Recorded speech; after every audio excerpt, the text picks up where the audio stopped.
Vous connaissez forcément quelqu'un qui, au boulot, en soirée, avec des amis, a un petit peu de mal à lâcher le téléphone. Ça va être constamment, hop, sortir le téléphone de la poche, regarder s'il n'y a pas une ou plusieurs notifs. Ça va être aussi de se mettre un peu dans son coin et de regarder pendant 10, 20, 30, 40 minutes TikTok, Insta, etc. Et cette personne, c'est peut-être vous, mais c'est un peu moi aussi. Et à travers cette vidéo, dossier, enquête, j'ai envie qu'on en parle parce que je trouve qu'il y a un problème.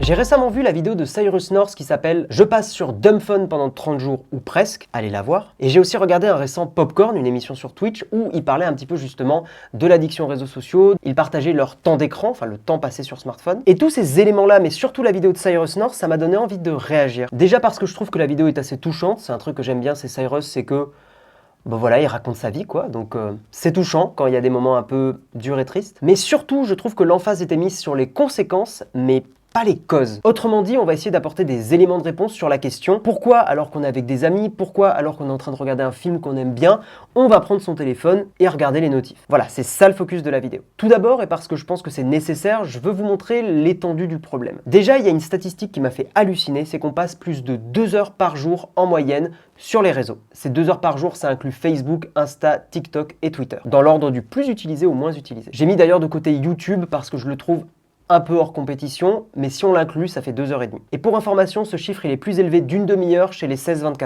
ans. Bref, ça fait beaucoup. Mais surtout, faites une expérience avec nous, allez sur Twitter et tapez temps d'écran. Vous verrez que beaucoup de personnes témoignent de leur temps d'usage de leur smartphone. Et en témoignent généralement d'une façon plutôt négative. En mode, je passe trop de temps d'écran, c'est abusé, j'ai fait 10 heures aujourd'hui sur Twitter, etc., etc. Il y a un phénomène qui apparaît chez ces personnes qui témoignent, c'est qu'elles ont de moins en moins de plaisir justement à être sur les réseaux. En mode, pourquoi j'ai passé autant d'heures alors que je pourrais, je sais pas, lire, apprendre un instrument, faire une autre activité, cuisiner, etc. Donc ça, c'était la première expérience, mais on va en faire une deuxième. On va épingler sous la vidéo un commentaire, votre usage des réseaux sociaux. Et vous avez 2 réponses sur lesquelles vous allez pouvoir mettre un pouce vers le haut. Le premier choix, c'est « Je passe trop de temps sur les réseaux sociaux ». Donc si c'est le cas, vous mettez un pouce vers le haut. Et le deuxième choix, c'est « Je passe un temps raisonnable sur les réseaux sociaux ». Donc si vous êtes plutôt dans cette catégorie-là, vous mettez un pouce vers le haut. En dessous de ce commentaire type vote, ne mettez pas d'autres commentaires à vous. Si vous voulez un peu partager votre expérience des réseaux sociaux et tout,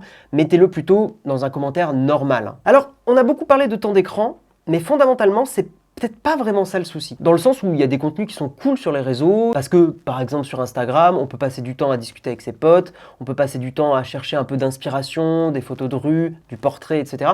Donc ça en soi, c'est pas forcément un problème d'y passer même plusieurs heures par jour. Donc le souci, est-ce qu'il n'est pas plutôt dans le temps d'écran qui, entre guillemets, n'apporte rien? Le fameux on regarde son téléphone toutes les 5 minutes pour voir s'il n'y a pas une notif, le fameux scroll machinal sur n'importe quel réseau social, le fameux moment où on est en soirée, on va regarder son Insta, et puis on va regarder une story, puis 2, et puis pouf, 20 minutes sont passées et on était dans notre bulle. Ou alors le temps qui s'évapore quand on est sur TikTok, aux toilettes, et que on scrolle pendant de longues minutes. Bref, selon moi, le problème il est plus dans ces exemples-là, dans cette espèce d'addiction un peu incontrôlée au réseau. Et justement, on va essayer de comprendre les mécanismes qui nous donnent envie de faire ça en permanence. Et je vous rassure, si vous vous êtes retrouvés dans ces exemples, vous êtes parfaitement normaux, tout est fait pour que vous fassiez ça. Et on va le voir maintenant. Je vais vous raconter une petite histoire. En 2013, il y a un gars qui bossait chez Google qui s'appelait Tristan Harris et qui était responsable éthique. Et ce gars-là, il sentait déjà en 2013 qu'il y avait un problème dans la conception de certains services qu'on consomme au quotidien, de Facebook, de YouTube ou de Gmail. Les problèmes qu'il dénonçait, c'est par exemple le scroll infini de Facebook qui fait que on n'arrête jamais de scroller. Si vous n'utilisez pas Facebook, pensez plutôt à TikTok. Il dénonce aussi les recommandations de YouTube, qui n'arrêtent pas de vous donner envie d'enchaîner des vidéos. Et enfin, Gmail. Alors pour certains, ça va être étonnant en mode, mais pourquoi les mails? En fait, vous connaissez le fameux mécanisme de tirer vers le bas pour rafraîchir.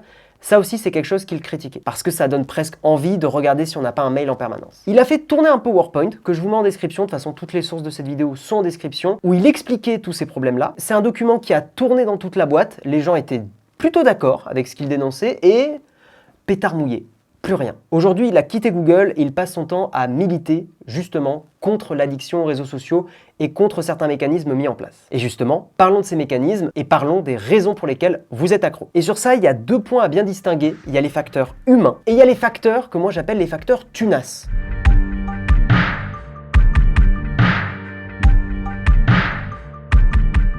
On va commencer par parler des facteurs humains. Et il y a un truc qui est universel, c'est que nous sommes des animaux sociaux. C'est-à-dire qu'on cherche en permanence la validation des autres, on va analyser nos congénères, c'est normal, c'est humain. Et ce mécanisme-là, il est d'autant plus fort quand on est ado et qu'on est en train de se construire. C'est pour ça qu'on a cette tendance irrépressible et souvent involontaire de se comparer en permanence, même si on sait parfois que c'est pas bénéfique. Par exemple, moi, j'ai toujours été une crevette. Voilà, physiquement, j'ai jamais été Thibaut in shape. Et ce truc-là, c'est quelque chose qui m'a toujours fait chier. On m'a toujours fait des réflexions de merde en mode « Oh là là, mais il faudrait penser à manger, hein !» Et inévitablement, voir des gens, par exemple sur Instagram, sur des réseaux, qui vont faire plus de sport, qui vont peut-être faire un peu plus de musculation, des choses comme ça. Voilà, je vais me comparer. Je vais me dire « Bah merde, je pourrais être meilleur. » Et ça, un petit peu, c'est pas trop grave, mais ça, plusieurs fois par jour, répété sans arrêt, ça peut causer des soucis. Bref, anecdote à part, j'en reviens au côté donc animaux sociaux. Le fait de vouloir être bien vu de nos congénères, c'est aussi pour ça qu'on va partager des photos, partager des stories, partager des tweets, nos opinions, etc. Et puis dernier point social, c'est aussi les réseaux qui nous permettent de garder le contact. C'était une des raisons qui était évoquée par Cyrus North justement. Les réseaux sont importants pour discuter avec nos potes. Et ça, d'autant plus quand il y a eu le Covid. Le Covid a vraiment catalysé ce besoin-là. Donc on vient de voir le facteur social, mais maintenant il y a un deuxième facteur, plus chimique, c'est la dopamine. La dopamine, pour ultra vulgariser, c'est une molécule dans le cerveau qui est sécrétée et qui vous récompense quand vous effectuez une action positive. Typiquement, vous apprenez un instrument de musique, un ukulélé, vous apprenez à faire un accord, vous le jouez, ça sonne bien, pam, dopamine, pour justement vous donner envie de continuer d'apprendre et de faire des choses stylées. Autre exemple, vous achetez un ticket à gratter, vous gagnez 5 €, ça vous donne envie d'en racheter un, justement pour retrouver cette excitation-là. Sauf que tous ceux qui l'ont déjà fait savent très bien que vous allez racheter 2 tickets, vous allez tout perdre et que c'est complètement con. Mais donc vous voyez, il y a une espèce de mécanisme de loterie. Notre cerveau aime l'incertitude, il trouve ça excitant que quelque chose d'inattendu, potentiellement, se produise. Vraiment, voyez-le comme la machine à sous. Dans un livre que j'ai lu et que je vous recommande qui s'appelle Digital Minimalism, il y a une phrase qui m'est restée en tête, c'est « checker ses likes, c'est un peu comme fumer une cigarette ». Et je trouve que, ouais, il y a un petit rapprochement à faire. Donc là, on a parlé de l'humain, on a parlé de dopamine, animal social, tout ça. Maintenant, on va parler du facteur tunas et d'optimisation. Les entreprises comme Facebook, Google, Twitter, TikTok, eh ben, elles ont bien compris ces fonctionnements humains et elles vont tout faire pour activer votre dopamine tout en jouant aussi sur les besoins sociaux. Par exemple, tous les mécanismes de tirer vers le bas pour rafraîchir, ils sont là pour ça. En fait, quand vous faites ça, littéralement, vous jouez à la loterie à chaque fois. Vous avez aussi les likes qui apparaissent en retard sur Instagram. C'est pareil, c'est pour que quand vous ouvrez l'application, vous vous attendiez à peut-être voir du neuf ou peut-être pas. Il y a aussi les fils d'actualité sans fin, comme sur TikTok, où vous pouvez scroller des heures et vous aurez toujours des vidéos. Vous avez les stories qui donnent une raison supplémentaire à chaque fois de revenir sur Instagram, sur Facebook, même Twitter, même LinkedIn s'y est mis. Et c'est pas pour rien, c'est que ça permet justement de vous faire revenir et de garder l'attention. Un truc qui m'a frappé justement dans la vidéo de Cyrus, c'est qu'il dit qu'ils discutent sur Instagram. Et c'est là où Facebook, ils sont assez malins. Parce que vous vous êtes jamais posé la question de pourquoi Instagram conservait une messagerie. Derrière Insta, c'est Facebook, et Facebook, ils ont déjà Messenger, ils ont déjà WhatsApp. C'est la seule entreprise qui maintient 3 messageries différentes.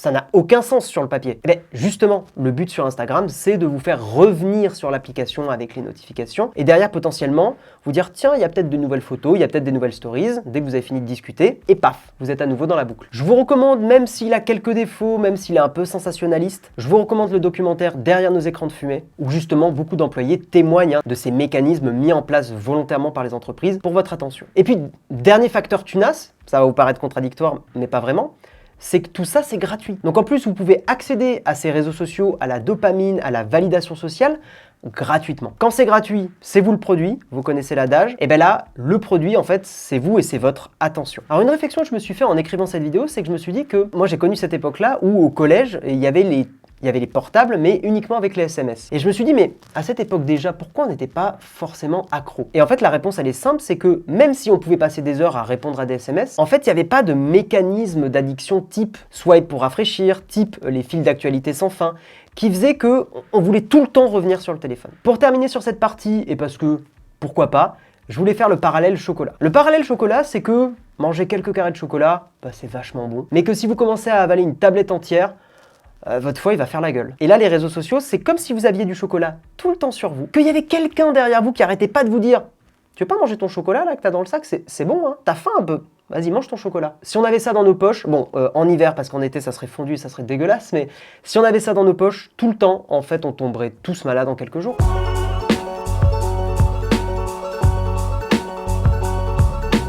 Donc voilà, on vient de passer un moment sur les causes, sur pourquoi on est accro, pourquoi on est addict. Maintenant, je veux rapidement aborder les dangers de ces addictions, mais je veux pas trop m'étendre là-dessus parce que je veux pas que la vidéo devienne trop anxiogène non plus. Et puis en plus de ce que j'ai lu, la science n'a pas encore parfaitement statué sur ces effets négatifs liés au réseau, mais je vais quand même y passer un tout petit moment parce que je trouve ça intéressant. Un truc assez intriguant à voir, c'est qu'en 2012, ça a été le début des smartphones, et c'est à partir de 2012 qu'on voit une augmentation très forte du nombre de troubles dépressifs chez les ados, avec des symptômes comme de l'anxiété, des baisses d'humeur ou des troubles alimentaires. Si on met les deux courbes, augmentation des smartphones, augmentation chez les ados de troubles dépressifs. Il y a quelque chose de très similaire. Maintenant, scientifiquement, ce dont je parle là, c'est une corrélation. Ça veut dire qu'il y a des courbes qui se ressemblent, il y a peut-être un lien, mais c'est pas prouvé. Il est possible que l'augmentation de l'anxiété chez les ados soit causée par autre chose. Il y a peut-être une autre raison à ces troubles dépressifs. Par exemple, on passe beaucoup de temps sur nos smartphones, donc on dort moins, donc moins dormir, on le sait, a des impacts dévastateurs sur la santé mentale. Ça peut être un monde où on est beaucoup plus baigné dans l'info, et l'info en continu. Et ça, on le sait, c'est très anxiogène. Ça peut être aussi le réchauffement climatique, qui est quand même quelque chose,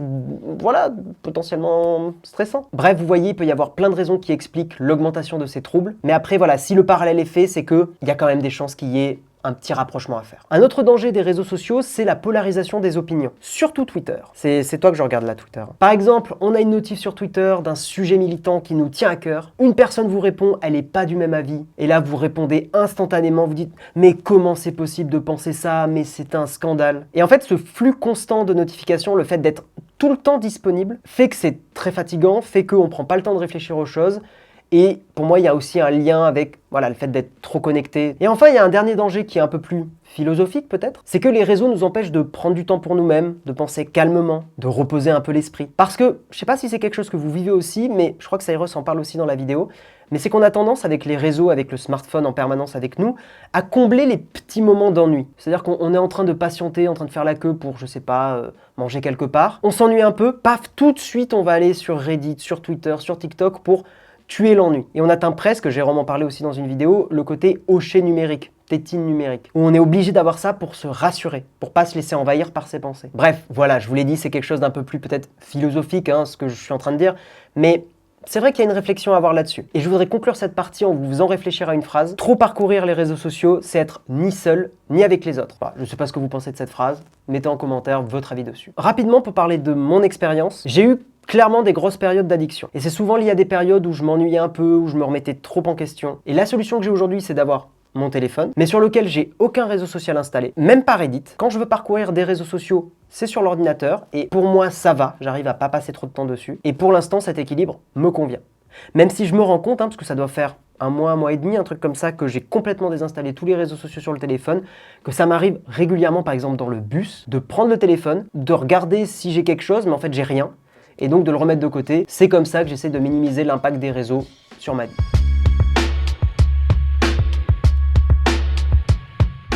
Terminons en parlant un peu plus des solutions. Déjà, moi je trouve ça important de se focaliser sur le positif. J'ai dépeint un tableau un peu sombre là des réseaux. Mais la vérité, c'est que les réseaux sociaux, c'est hyper bien. Ça permet de garder du lien social, ça permet de découvrir des contenus intéressants. Il y a des contenus qui sont hyper chouettes sur les réseaux et ce sont factuellement de bons outils pour découvrir des choses et s'ouvrir sur le monde aussi. Déjà, se focaliser sur ces points positifs-là, ça peut être un bon début. À court terme, et de toute façon, Cyrus a dit la même chose dans sa vidéo, je suis pas convaincu de la solution Dumb Phone. Parce que mon appli de banque, et maintenant je dois valider à chaque fois aussi mes paiements dessus, elle est sur mon smartphone. Et un dumb phone m'empêcherait des fois de payer des trucs quand je suis pas chez moi. Sans parler de plein d'applications dont je veux pas me passer, type Spotify. Un autre truc à court terme que je peux vous recommander et qui moi, dans une période où j'étais pas très bien, m'a permis justement de faire autre chose et de pas me perdre sur les réseaux pendant des heures, c'est le ukulélé, ou la musique plus généralement. Pourquoi le ukulélé? Parce que le ukulélé est un instrument de musique qui, sur le papier, peut sonner un peu ridicule ou quoi, mais dans les faits, on peut jouer très vite des choses très sympas au ukulélé. Pour moi, justement, un truc qui me permet d'éviter de passer trop de temps, c'est d'avoir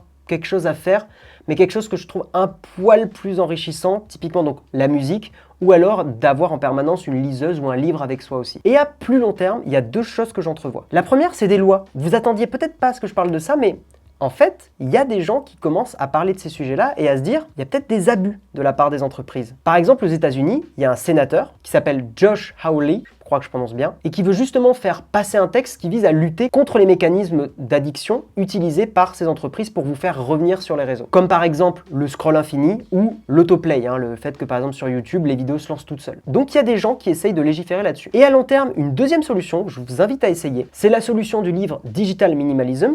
On vous met un lien en description pour choper le livre si ça vous intéresse. Mais c'est, et je vous le récapitule très rapidement, de prendre un mois où vous allez vous sevrer des réseaux complètement. Et à la fin de ce mois de sevrage, vous réintroduisez au compte-gouttes les réseaux qui vous apportent vraiment quelque chose. C'est une solution un peu radicale, mais qui pour la plupart des gens a correctement marché. Conclusion, on a beaucoup parlé dans cette vidéo. Le truc principal que je veux que vous reteniez, c'est que les réseaux sociaux, c'est hyper bien en vrai. Mais c'est un peu conçu quand même pour rendre addict. Donc vous sentez pas mal si vous avez mis un pouce vers le haut sur la réponse « Je passe trop de temps sur les réseaux sociaux » parce qu'en fait, ils sont conçus pour ça. Voilà, cette vidéo est terminée. Si elle vous a plu, vous connaissez les trucs habituels. Le pouce, abonnez-vous. Et Cyrus, on aime bien ce que tu fais.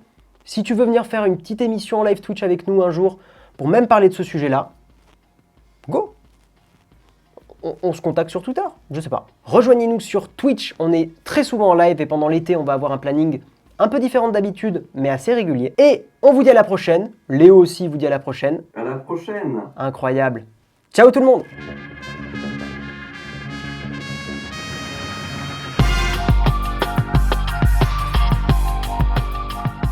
Tu me dis, hein, Léo, hein, tu m'écoutes et tout, tu me dis. C'est de la merde. Ah, merde. Merci, Léo. C'est rassurant. Je suis hyper learneuse. Waouh! Hyper learneuse. Rien que cet été, j'ai presque 150 lectures de prévues. Musique épique. 5-6 mois, je ne deviens pas expert dans le sujet qui m'anime, mais j'acquiers un niveau qui me permet d'avancer seul ou en équipe sur des projets d'une certaine difficulté avec aisance. C'est un titan. Personne ne parle du meilleur du bon côté. On est des acteurs. Ah là, mais Marion Oui, c'est bon, tu peux bouger. Wesh, on parle pas de One Piece comme ça.